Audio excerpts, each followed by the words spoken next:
What's up YouTube? Good afternoon. Sobrang init dito ngayon sa Buso-Buso. Grabe. Siguro 40 degrees na ngayon.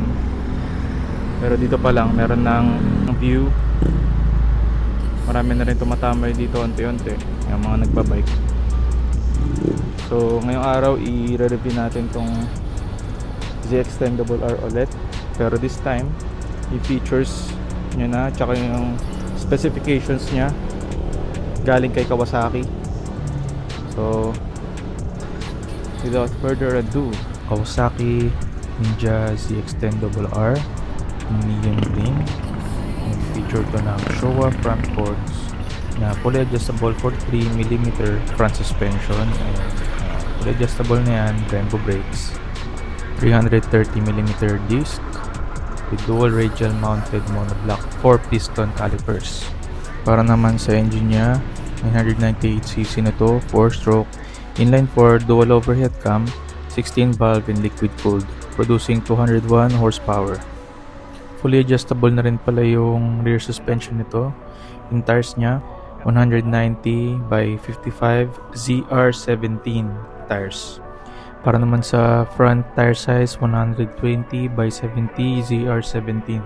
Naka-Marchesini forged wheels na rin pala to, front and rear. So additional weight savings yun.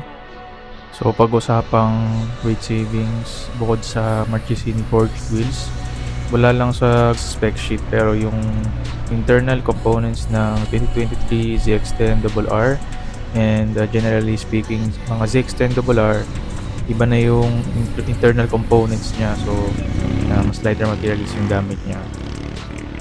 Demo ko lang din pala yung navigation nitong TFT display. Sa left side ng handlebar, dun mo ma-set yung bright or dark or light or dark mode nitong TFT display. Yan o. Yan. So dito ko yun ay pinipindot sa may kaliwa, sa may reset button. Yung sa right side, yun yung sa select. Diyan mo makikita yun sa trip A, trip B, lean angle, pati rin yung exact lean angle, yung temperature, tapos tong auto. Meron na rin pala tong Öhlins steering dampener, electronic na rin yan. So pang unfade death wobble yan. So pag meron kayo na hit na pothole nang mabilis kayo, pwede kasi kayo mag death wobble. So try natin kung i-access yung TFT display mode. Sa kanan select, tapos up and down yan. So parang sa cellphone lang din yan. So para ma-select mo yan, so yun yung select, mapipilin mo kung ano yung display mode mo, kung pang race track or daily driving. Type 1, type 2 lang yung pangalan niya, pero sa type 1 simpler yung interface niya. Yung sa type 2 mas more detailed, meron pang timer. So para makapag-exit ka dyan, tong reset yung pipindutin mo sa kaliwang handlebar. Meron na rin pala tong cruise control, and meron tong Bluetooth. Pwede mo i-connect yung phone mo, makita mo yung trip plugs mo, at saka yung fuel capacity, fuel levels mo na natira. So dito sa vehicle settings, makita natin yung quick shifter, engine braking control, tapos meron din tong rider mode, KLCM, hindi ko sure kung ano yun. Pero yung rider mode, sport, rate, at saka road mode, masiset natin yan. So kung bibili kayo ng Kawasaki Ninja Z Extendable R 2023, mabibili nyo siya ng around 1,525,000 pesos SRP. Isa pa palang feature, or sabihin na natin medyo hassle, wala siyang factory na tapakan sa likod, pang OBR. So ako yung nag-install nitong tapakan sa likod. So wala rin siyang rear seats. Kailangan mo pang bumili sa Shopee. So yan, ano lang siya, seat cow lang siya. yun yung siya lalabas sa factory. So, kailangan mo siyang bilhan. Kung meron kang OPR, pero kung wala, okay lang din. Kasi hindi siya komportable. So, yun. Check natin to. Okay.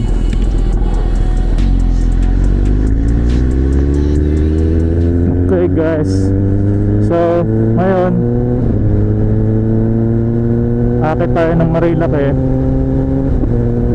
I-review natin yung ride na itong ZXtendable sa mga curves, mga kurbada, ganyan. Yung pinaka common misconception dito sa motor na to ay mabigat daw. Pero para sa Kawasaki Ninja 610RR, ibang-iba siya sa normal na 10R, CX-10R. Kasi una, dahil sa forged wheels nya, yung Marchesina forged wheels, sobrang laki ng weight reduction nun. Actually, nagulat ako nung unang ride ko dito sa ZX10RR. Akala ko sobrang bigat, pero sobrang gaan niya para sa 1000cc. Para siyang Ninja 650 lang or Ninja 400. Pag sinabi kasi 1000cc, iniisip natin mga tulad ng Ninja Z1000. Bro, what are you talking about, man? Oh, big pothole yan Z1000 sobrang bigat nun.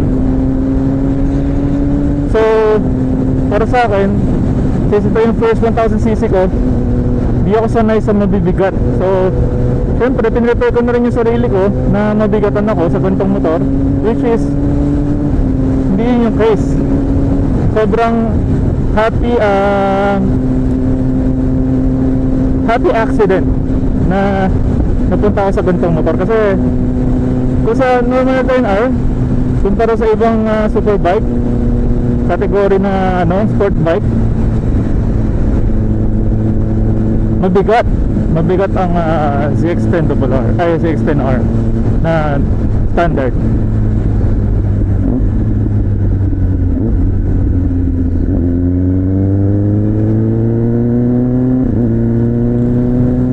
So yun nga, sa kurbada ang dali niyang dalhin.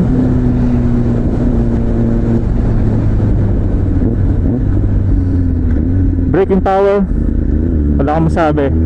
Mabilis siya mag-brake. Naka-ABS ka, all the rider aids, equipped ka, traction control, full pack.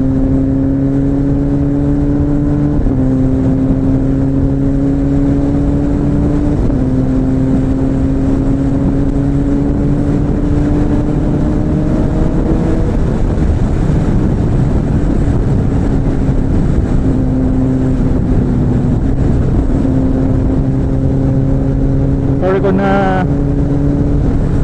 natatahimik ako, pero kasi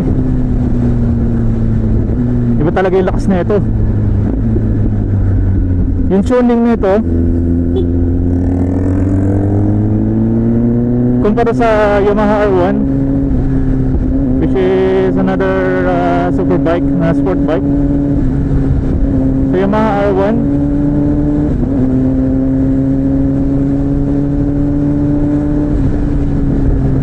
sa low end, low torque, low RPM yan, mid power siya.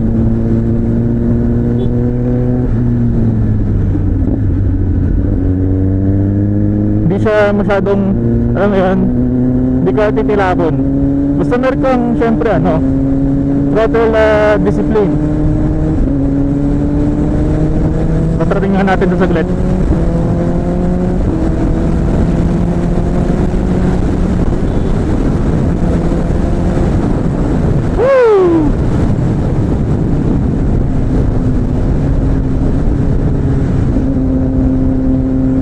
Gearing nito more on top end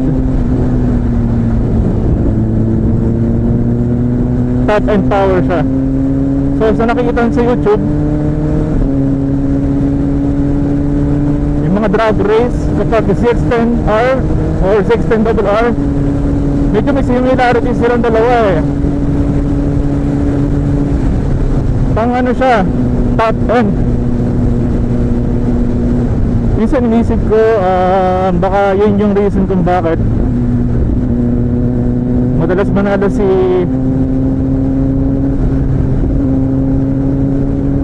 Jonathan Roa ng WSBK, dahil depende sa racetrack eh nakikita ko kadalasan sa WSBK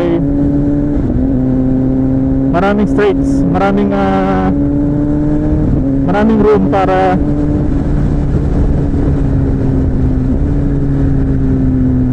lumabas yung tunay na power ng ZX-10RR.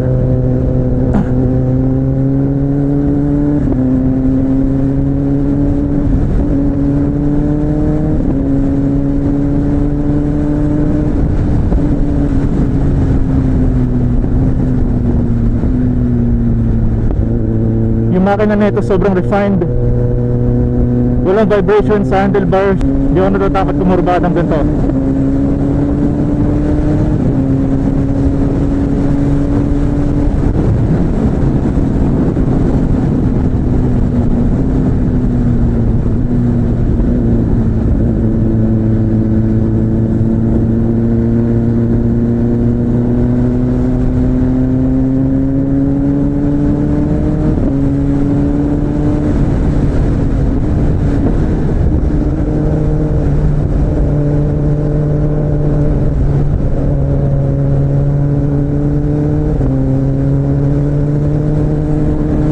Yung feedback ng halubak sa daan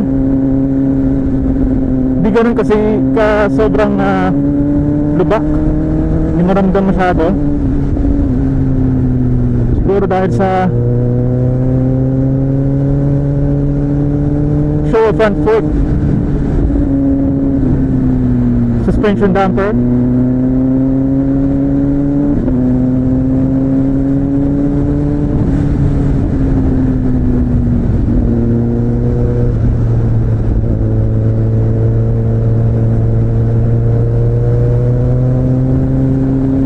Ganda, ramdam ko yung daanan, pero at the same time hindi ako natatakot. Talaga gumawa yung Kawasaki. Yung rider aids nito hindi masyadong interfering.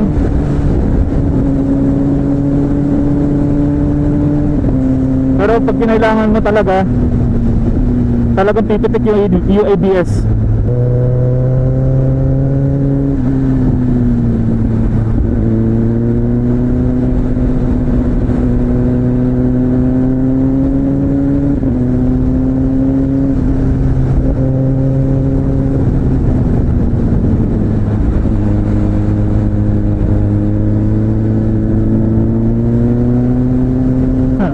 So ngayon parang walang bantay ngayon na mga pulis dito sa Marilaki, kasi weekdays alam siguro nila na wala masyadong aakyat.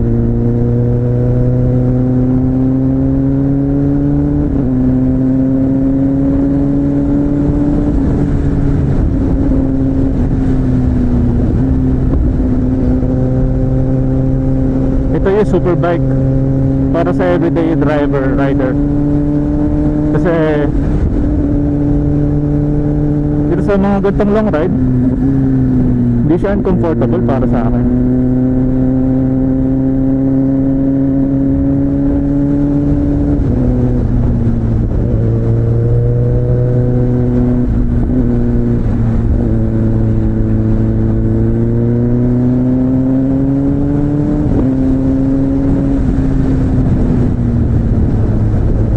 Gas mileage din nito para sa ganitong klaseng riding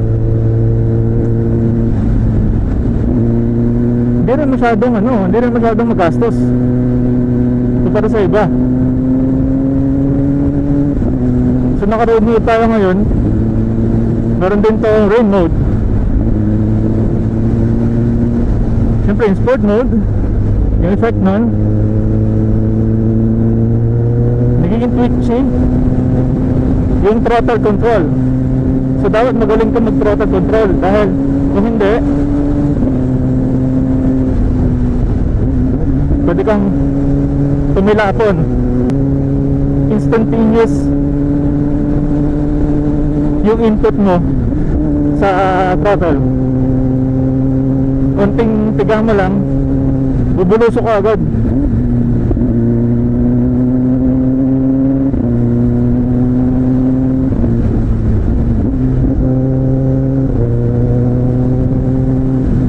Yung quick shifter at saka auto blip, smooth.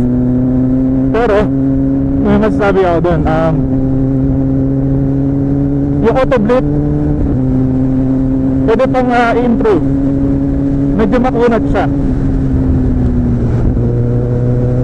para sa akin, kasi nakadrive na ako ng Yamaha R1. Yung auto blip tsaka quick shifter nun, wala akong masabi. Okay, very good. Pero ito pwede na. Hindi ko sinasabi pangit siya, pero it can be improved.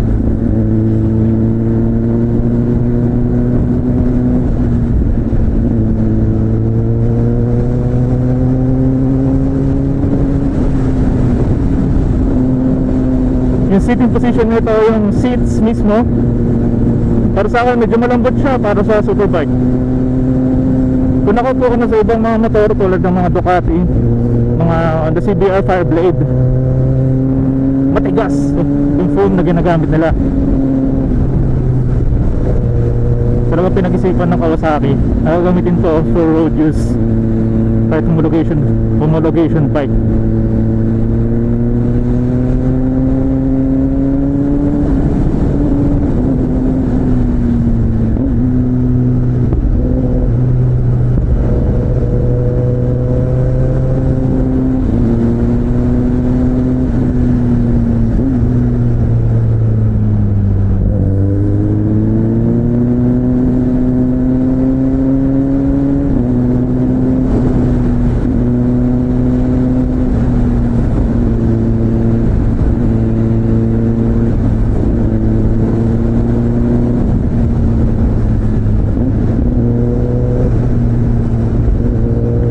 Ano kahit summer?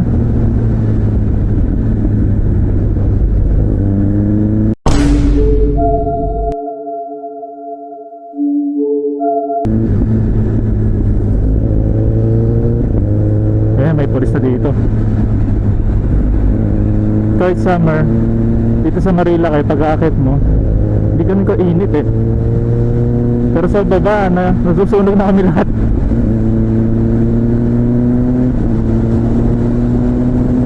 Pero hindi pa ito yung peak ng summer. Meron pa April, May. Yun pa magkakaroon ng ulan.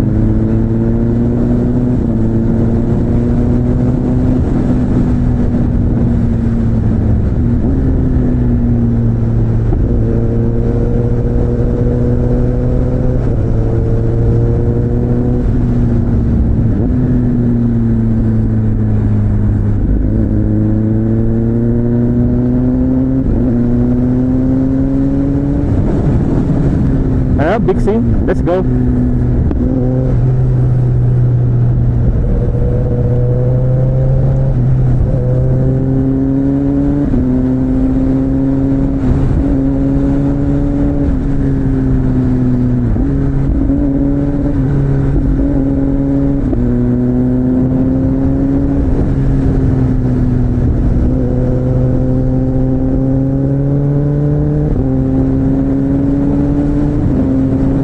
Although hindi ko pa natatry yung ano na ito, launch control.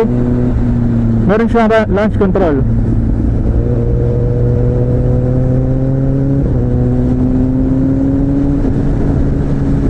Pero ayoko yung try. Aralin ko pa.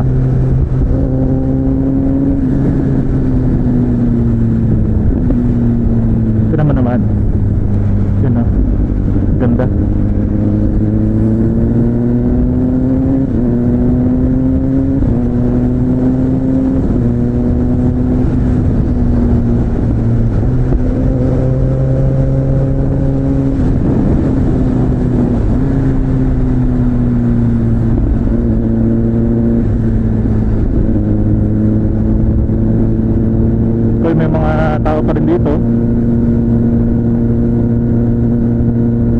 ayoko na i-risk na mahuli.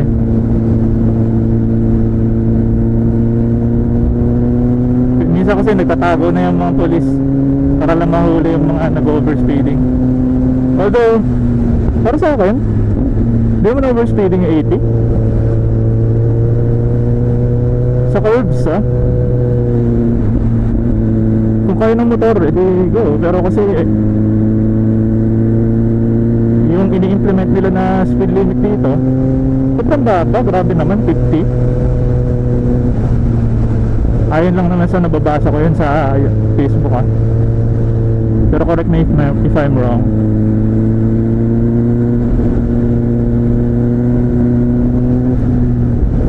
Parang pag dinadrive ko itong ZX10RR, para lang akong sumasayaw.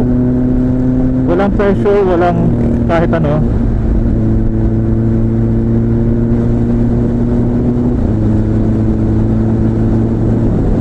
Tatanong kung kakapalan ko pa ba yung tires ko. Hindi na, kasi para sa akin sobrang, unless mag-race track ako, hindi ko kailangan ng malaking tires or malapad na tires.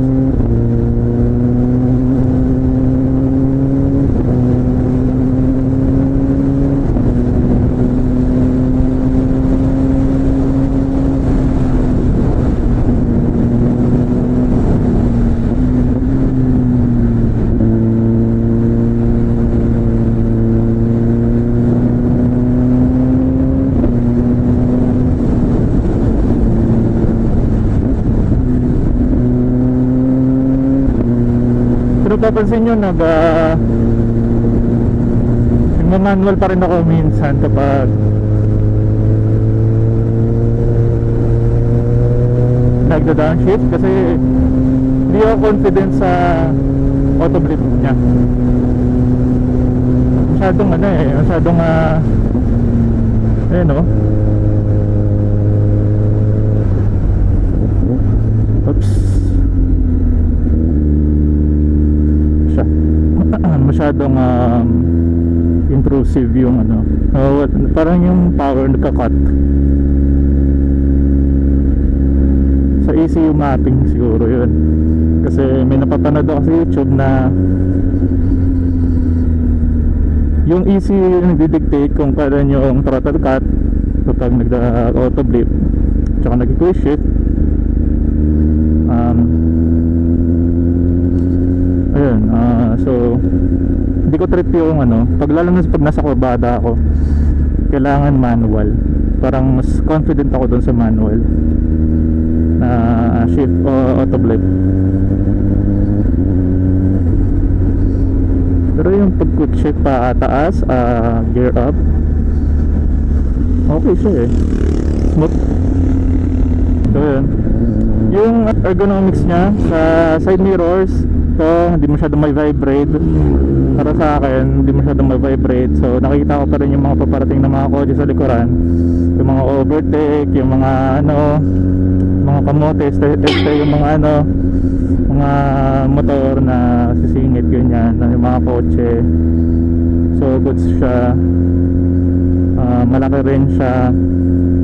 Basta yun, okay yung daily driving ergonomics nya, yung amenities para sa akin, except yung sa rear seat, kasi base kay Commander, sinusumpa niya itong motor na to. Sobrang tikas daw ng rear seats na nabili ko sa Shopee, which is siguro parang yun lang din yung same quality ng seats galing sa mismong Kawasaki, kasi nakakita na rin ako ng may rear seats na Ninja ZX10R. ZX10R lang yan, so matigas din.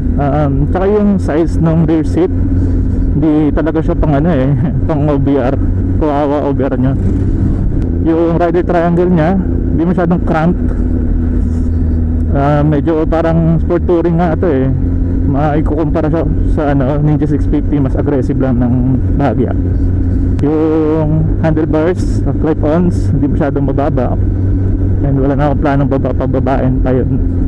Hindi na naman ako kailangan mag race track build. So ayan, ito yung sa mga lubak. Nakikita nyo medyo malubak dito yung daanan, pero hindi masyado, yung moderate lang.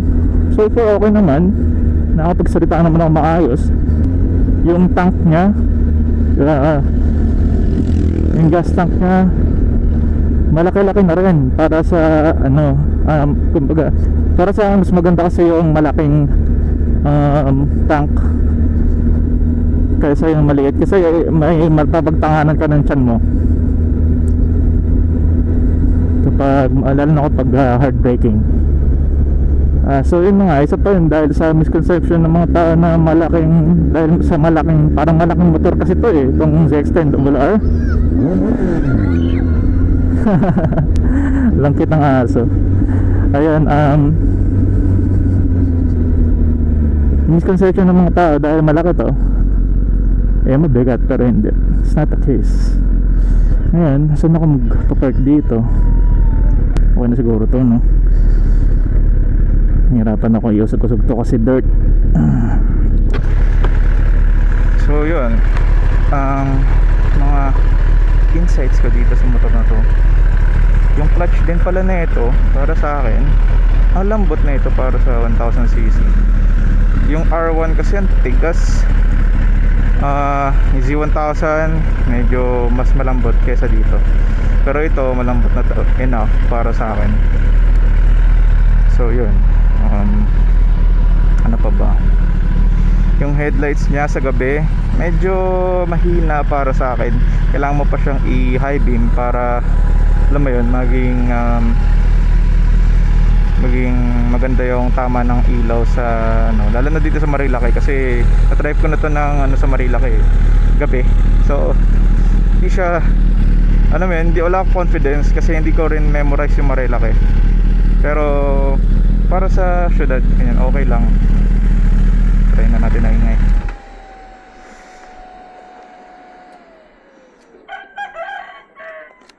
May manok pa, manok mark. Aerodynamics niya kapag mabilis, para sa akin yung well, lahat naman ng sport bike sa ganitong class na 1000cc sport bike, kahit yung mga luma, yung aerodynamics niya parang nakakotse ka na. Dahil na-try ko na to sa expressway and nag 200 na rin, nag 200 na rin ako doon mahigit. Siya para kang nakakotse na. Yun pala yung feeling kapag naka sport bike ka, para kang nakakotse na at those speeds, kasi yung airflow pag ganyan yan, pakyat ganyan, ito yung helmet mo, di ba? Yung helmet pag ganyan, so flows perfectly siya kapag mabilis na talaga yung takbo. Ito yung mga air vents dito, gumagana yan, di yan fake. Yung mismong aerodynamics nya, itong patulis na yan, meron yung reason to cut air pag ganun.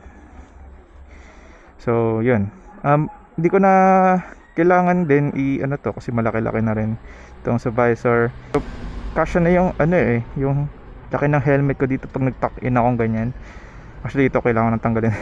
Yung hirap lang tanggalin kasi parang kailangan ko ata itong langisan, pero yun nga, so okay na to, yan pag ganyan. Tapos yung rear seats niya malaki siya para sa akin, very good to, kasi pag malaki syempre mas may room ka para mag-scooch, pag mag-race mode ka na, racing mode ka na ganyan, okay lang.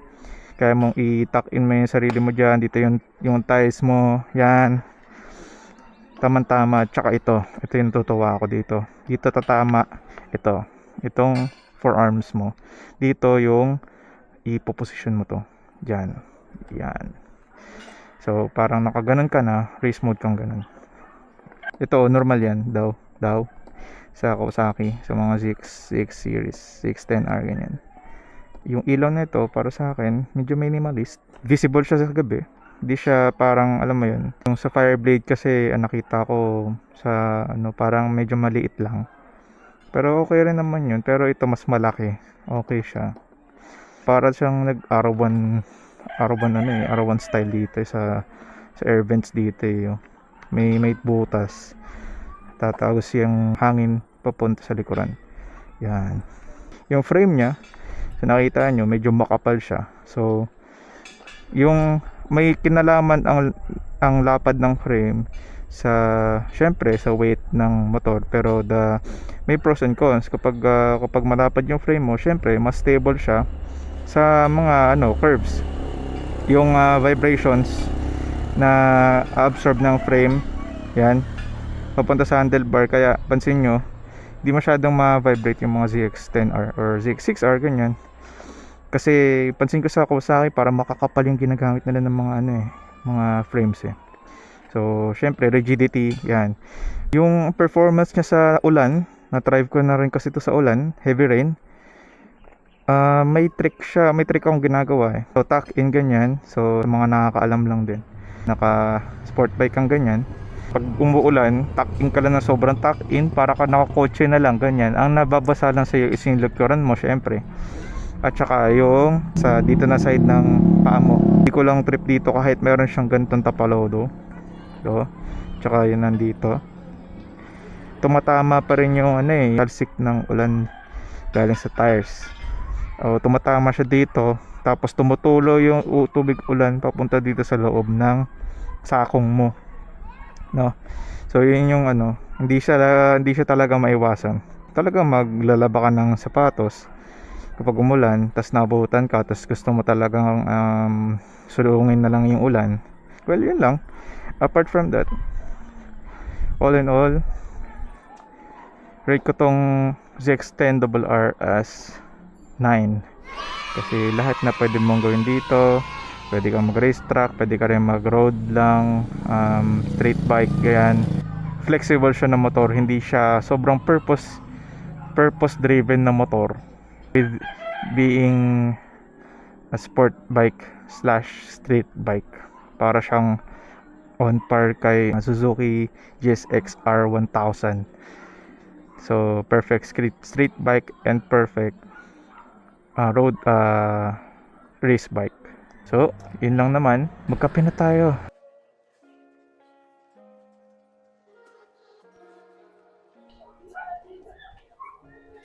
Ano tayo nakabuhan? So, dito sa Valpide, maraming amenities dito. May ganito, playground. Meron ding may view din dito. Parang bago na itong Sylvan Table sa kabila. Hindi ko alam kung sa kanila to. Pero tignan nyo naman guys. Wow. Grabe.